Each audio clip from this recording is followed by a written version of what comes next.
Hello everyone. आप सब कैसे हैं? मैं उम्मीद करता हूं कि बहुत अच्छे होंगे और अपनी पढ़ाई को बहुत अच्छे से कर रहे होंगे। और जैसा आपको पता है मेरे प्यारे बच्चों, इकोनॉमिक्स की हमारी क्लास है 12th क्लास और लेसन नंबर 4 हम लोग पढ़ेंगे व्यष्टि अर्थशास्त्र में। बेसिकली आज हम एक आपका कंपनी के जो उपभोक्ता संतुलन है उसके विषय में बात करेंगे और हम इन सारी चीज़ों को बहुत अच्छे से देखेंगे। जैसे अभी हमारा समर कैंप चल रहा है, सभी बच्चे मैं देख पा रहा हूँ स्कूलों में खड़े हैं, अभी कुछ बच्चे इधर उधर बैठे हैं। तो जो भी आपके 12th क्लास के बच्चे हो मेरे प्यारे बच्चों, सब लोग अपनी कक्षा में अच्छे से बैठ जाइए क्योंकि समय हमारा शुरू हो चुका है हमारी कक्षा का। अब हमारा टाइम है कि हम अपनी अपनी चीज़ों को पढ़ें, अपनी पढ़ाई भी जारी रखें क्योंकि सारे चीज़ बहुत ज़रूरी है। उसी प्रकार हमारी पढ़ाई भी बहुत ज़्यादा ज़रूरी है। तो हम चलते हैं सीधा आपका डिजिटल बोर्ड पर। ठीक है, चलिए चलिए ध्यान दें आप सभी। तो सबसे पहले आप देखिए, लेसन नंबर 4 है हमारा और इसमें हम देखेंगे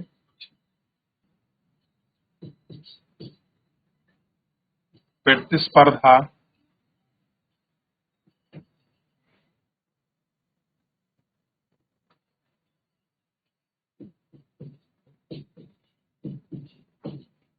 की स्थिति में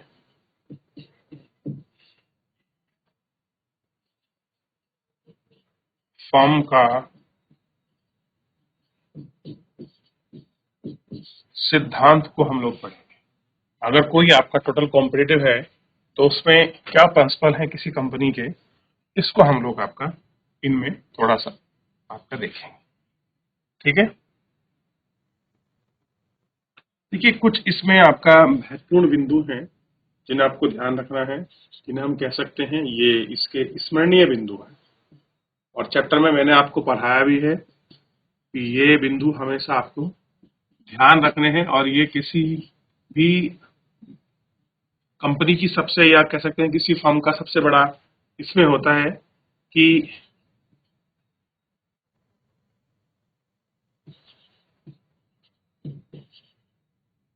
प्रत्येक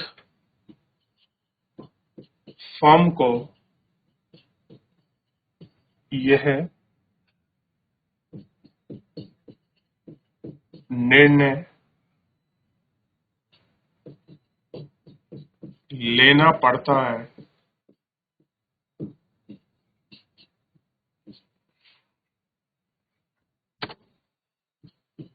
कि उत्पादन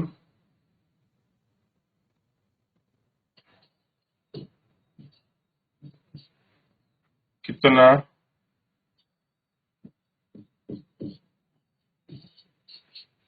करना है। ठीक है, दूसरा देखिए,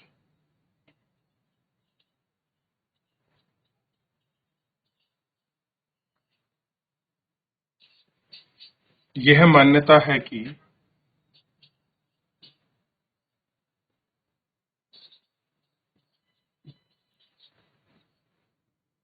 प्रत्येक फर्म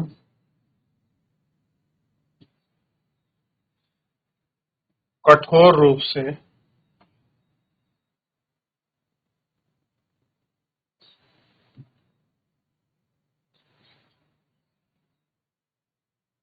कठोर रूप से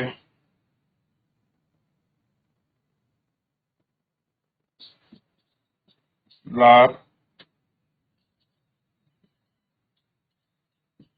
अधिकतम करता होती है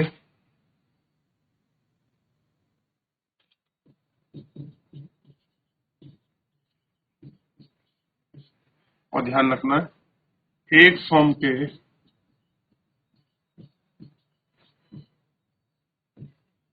संतुलन के आधार पर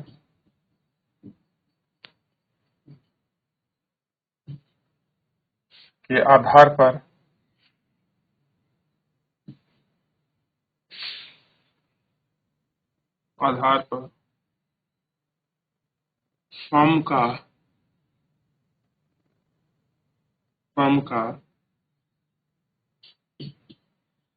पूर्ति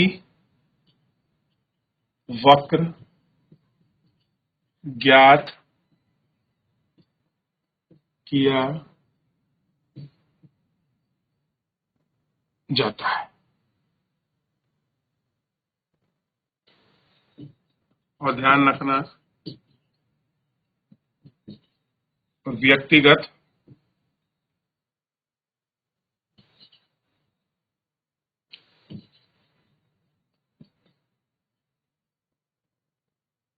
फर्मों की पूर्ति वक्रों को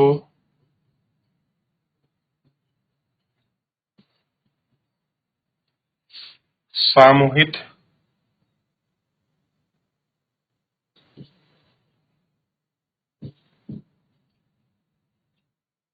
किया जाता है तथा बाजार पूर्ति वक्र प्राप्त किया जाता है। ठीक, तो ये दो बेसिकली आपको पॉइंट मैंने लिखा है चार, इनको देख लीजिए। उसके बाद पूर्ण आपका प्रतिस्पर्धा परिभाषिक लक्षणों को हम लोग आपका देखेंगे। ठीक है, ये इसके स्मरणीय बिंदु थे। हो गया, ये वाला पॉइंट कॉपी करिए।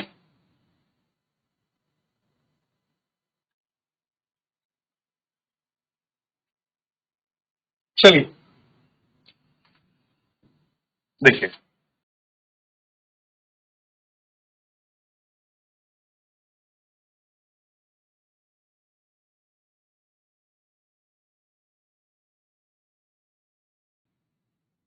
पूर्ण प्रतिस्पर्धा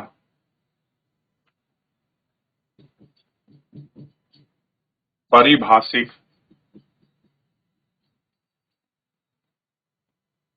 लक्षण।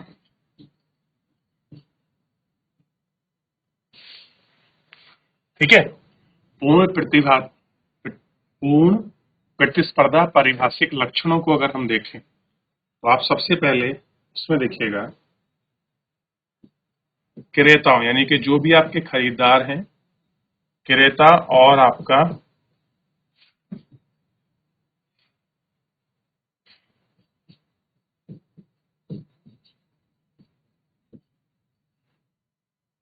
विक्रेताओं की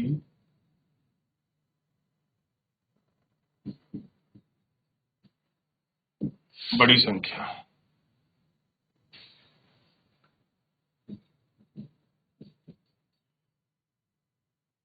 समान प्रारूप वस्तु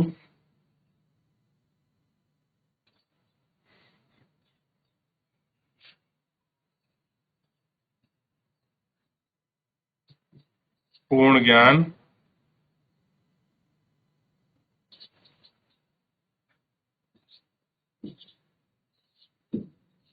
स्वतंत्र प्रवेश व छोड़ना। अगला देखिए,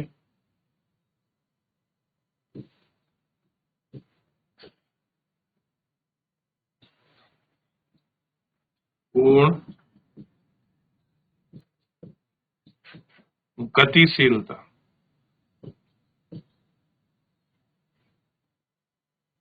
ठीक, और लास्ट पॉइंट है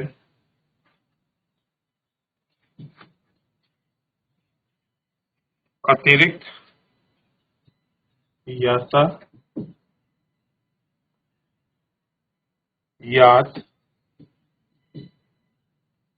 लागत का अभाव। ठीक, ये आपको ध्यान रखना। तो ये है पूर्ण प्रतिस्पर्धा परिभाषिक लक्षण। कोई क्रेता विक्रेता की संख्या बढ़ जाए समरूप कोई वस्तु बाजार में आ जाए, पूर्ण ज्ञान हो जाए, स्वतंत्रता में प्रवेश आना, मतलब किसी वस्तु की एंट्री और उसको जाने के लिए फ्री कर दिया जाए। और इसमें है अगला, ध्यान दीजिए, आपका पूर्ण गतिशील करे, अपने हिसाब से फ्लक्चुएट, कोई वस्तु फ्लक्चुएट करे, और अतिरिक्त यातायात लागत का अभाव।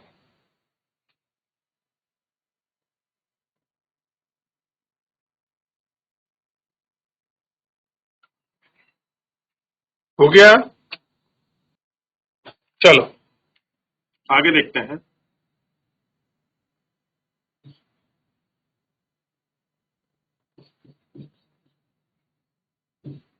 सहप्राप्ति,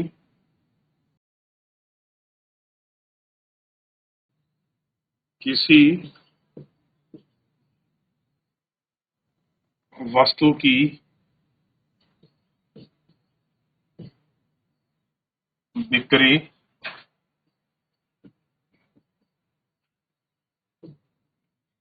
करने के करने से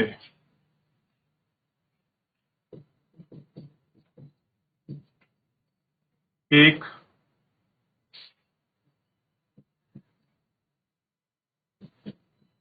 फर्म को जो कुल रकम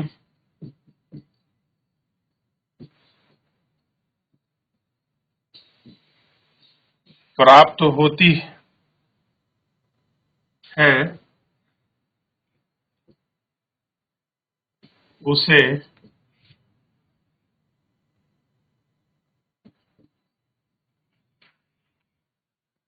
फर्म की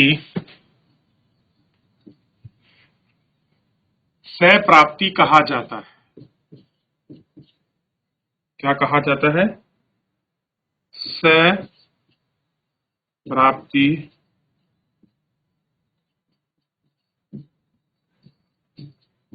कहा जाता है। तो सहप्राप्ति क्या है? किसी वस्तु की बिक्री करने से एक फर्म को जो कुल रकम प्राप्त होती है, मान लीजिए उसने किसी पेन, पेंसिल या किसी मोटर कार का उसने बिक्री की, उसको जो टोटल इनकम हुई, वही टोटल इनकम क्या है? आपका सहप्राप्ति है। तो कोई आपसे पूछ ले सहप्राप्ति क्या है, तो आपको कंफर्म होना चाहिए। ठीक, पहला ध्यान रखेंगे, टोटल बिक्री से इसका मतलब है कि आपका किसी कंपनी में आपका कोई फर्म का टोटल जो आपकी रकम थी, हमने उसको कह दिया। अगला पॉइंट देखिए, अगर हम बात कर रहे हैं कुल सहप्राप्ति की, कुल सहप्राप्ति वह राशि है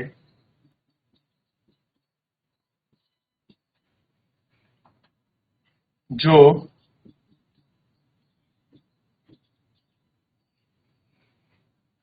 वस्तुओं की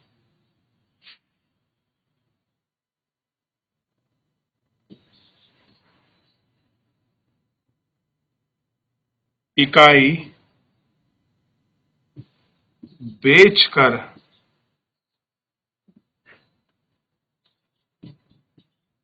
प्राप्त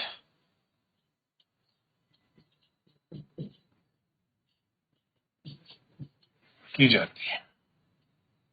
वस्तुओं को बेचकर प्राप्त की जाती है।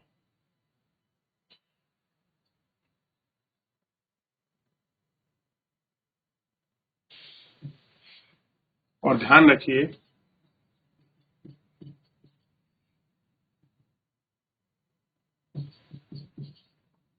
औसत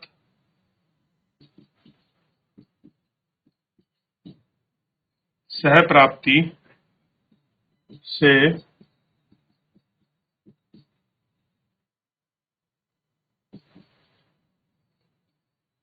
अभिप्राय है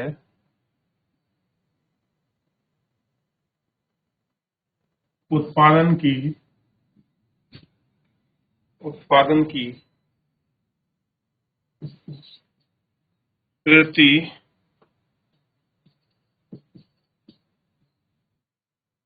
इकाई की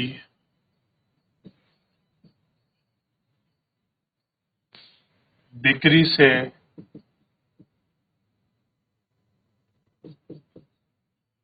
प्राप्त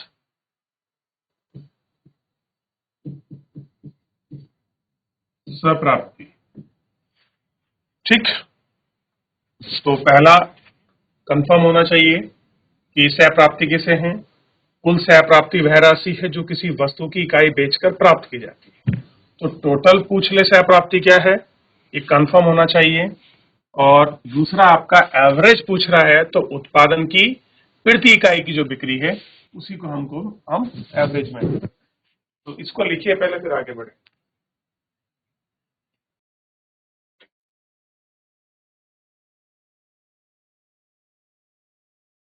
हो गया, आगे बढ़ जाए। चलिए, थोड़ा सा ध्यान देना है। अगर मैं ऐसे लिख रहा हूं, T R equal to P into Q, सब बताऊंगा मैं आपको क्या मतलब है इनका। टी आर, पहले आप कॉपी कर लीजिए, फिर मैं आपको सारा एक एक चीज में आपको समझाता हूं कि क्या मतलब है सिग्मा का, टी आर का क्या मतलब है, टोटल संपत्ति किसको कहते हैं, कीमत क्या है, मार्जिनल कैसे निकाल रहे हैं, इन पर बात करेंगे।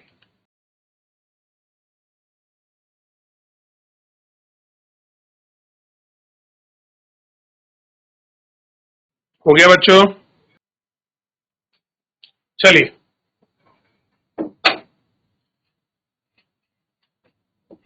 ध्यान दें आप सभी। तो मेरे प्यारे बच्चों, आज हमने कुछ चीजों को पढ़ा, बेसिकली देखा कि कोई कंपनी कैसे कॉम्पिटिटिवनेस में काम करती है, क्या उसका है संप्रति, यानी कि बेसिकली उसका टोटल जो उसकी सेल है उसको कैसे देखते हैं, एवरेज सेल को कैसे देखते हैं। तो ये सारा हमने परिभाषिक तौर पर पढ़ा। कल हम इनको फॉर्मूला बेस पर पढ़ेंगे। अगर हमको एवरेज निकालना हो या टोटल निकालना हो, तब हम कैसे निकालेंगे, सिग्मा की वैल्यू क्या है, कैसे मल्टीप्लाई डिवाइड करते हैं इसमें एवरेज को लेकर या नॉर्मल चीज को लेकर। तो इन सभी विषय पर हम लोग बात करेंगे। फिलहाल जो है आज के लिए इतना ही, मिलते हैं नेक्स्ट लेक्चर में। धन्यवाद।